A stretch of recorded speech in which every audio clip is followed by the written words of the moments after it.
Pencegahan dan penanganan COVID-19.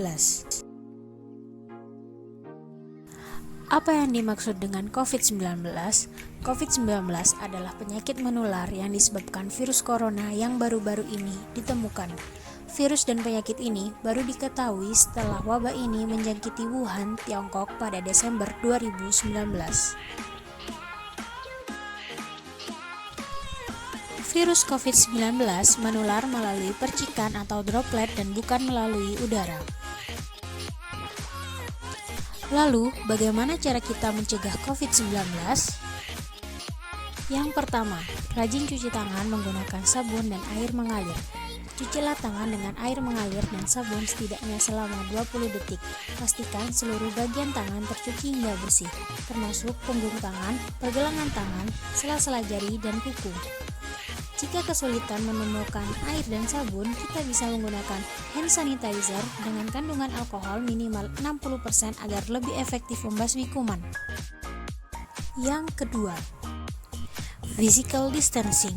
Menjaga jarak aman minimal 1 meter untuk menghentikan atau memperlambat penyebaran virus. Yang ketiga, hindari keramaian atau kerumunan. Yang keempat, hindari menyentuh area wajah, terutama mata, hidung, dan mulut. Yang kelima, etika batuk dan bersin. Tutuplah batuk dan bersin menggunakan tisu atau lengan baju. Yang keenam, selalu gunakan masker baik saat sehat, sakit, maupun saat beraktivitas di luar rumah. Masker bedah dan N95 untuk tenaga kesehatan, sedangkan masyarakat umum bisa menggunakan masker berbahan kain. Gantilah masker jika sudah kotor dan jangan gunakan masker sekali pakai berulang kali. Buanglah masker yang sudah dipakai ke tempat sampah. Yang ketujuh, di rumah saja. Tidak keluar rumah jika bukan untuk keperluan yang penting. Yang kedelapan, dapatkan informasi terkait COVID-19 melalui sumber terpercaya dan jangan menyebarkan hoaks. Lalu, bagaimana gejala COVID-19? Demam 38 derajat Celcius atau lebih, batuk atau pilek, sakit tenggorokan, dan gangguan pernafasan. Kemudian, apa yang harus dilakukan jika mengalami gejala tersebut? Pertama, istirahat yang cukup. Kedua, bila keluhan berlanjut, segera berobat ke fasilitas pelayanan kesehatan atau Fasienkes. Lalu, bagaimana alur deteksi COVID-19?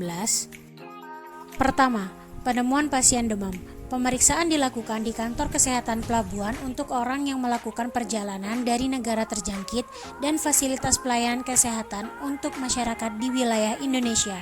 Lalu, apabila ODP itu sakit dengan gejala mengarah ke influenza sedang atau berat seperti batuk, flu, demam, dan gangguan pernafasan, langsung dijadikan pasien dalam pengawasan atau PDP. Apabila pasien dalam pengawasan ini memiliki riwayat kontak dengan orang yang terkonfirmasi positif COVID-19, maka ia akan menjadi suspek. Selanjutnya, dilakukan pemeriksaan spesimen. Saat ini, spesimen tidak harus menunggu suspek terlebih dahulu. Semua pasien dalam pengawasan diperiksa dalam rangka menemukan secara cepat. Apabila hasil menunjukkan positif, maka akan diisolasi di rumah sakit rujukan serta dilakukan pemantauan erat di rumah sakit sampai sembuh. Sedangkan apabila hasil menunjukkan negatif, maka akan dipulangkan dan terus dilakukan pemantauan.